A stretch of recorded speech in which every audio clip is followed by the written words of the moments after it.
ඔබ ඔබයයි සිතාගෙන සිටින ඔබ ඇත්තටම ඔබ නෙමෙයි. ඔබ ඔබයයි සිතා සිටින ඔබ යනු නිර්මාණයක් පමණයි. මෙය කාගේ නිර්මාණයක්ද?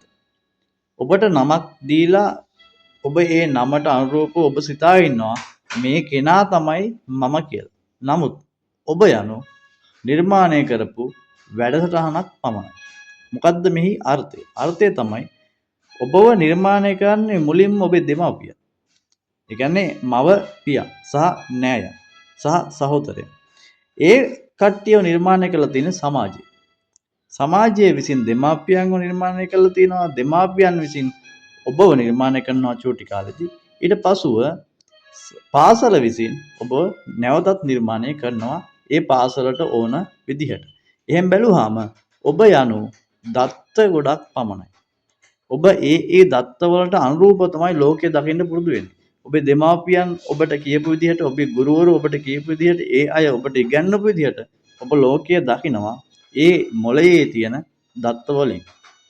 නිර්මාණකරණය ඔබ නිවැරදිව අවබෝධ කරගත් පසු ඔබට අවබෝධ වෙනවා, ඔබට තේරෙනවා ඔබ යනු ඔබ නෙවෙයි, ඔබ යනු කෙනෙකුන් විසින් නිර්මාණය කළා හදපු වැඩසටහනක් පමණයි කියලා.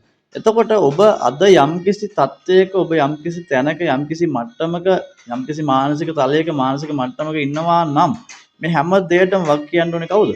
අංක 1 දෙමාපියෝ, අංක 2 ගුරුවරු, අංක 3 ඔය තියෙන සිස්ටම් සියල්ලම. මොකද මේ සිස්ටම් වලට අනුරූපව තමයි ඔබ නිර්මාණය වෙලා තියෙන්නේ. ඔබ නිවැරදි සිස්ටම් එකක තිබුණා නම් ඔබ කවදාවත් ඔය ඉන්න තත්ත්වයටපත් වෙන්නේ නැහැ. එහෙමනම් මෙන්න මේ સિદ્ધාන්තය ඔබ 100% අවබෝධ කළ යුතුයි. අවබෝධයට පත් කරගත් පසු ඔබට තේරෙනවා ඔබේ වචන, ඔබට හිතන සිතුවිලි මේ හැම එකක්ම ඇත්ත දේවල් නෙමෙයි. මේවා ඔබට ඇසුණු දේවල්, ඔබ දැකපු දේවල්, ඔබ විඳපු දේවල්, මෙන්න මේ වෑන් එන සිතුවිලි රටාවන් ටිකක් පමණයි කියලා ඔබට අවබෝධ වෙනවා. ඒ එන සිතුවිලි එකක්වත් ඇත්තක් නෙමෙයි. ඒ සියල්ලම හදපු මොඩලයක් පමණයි, හදපු නිර්මාණයක් පමණයි, හදපු ප්‍රෝග්‍රෑම් වැඩසටහනක් පමණයි.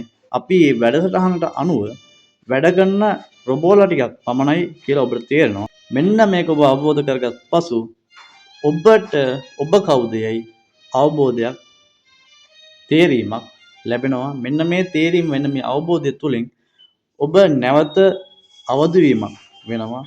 ඔබ නැවත ඔබව සැකසීමක් කරගන්නවා.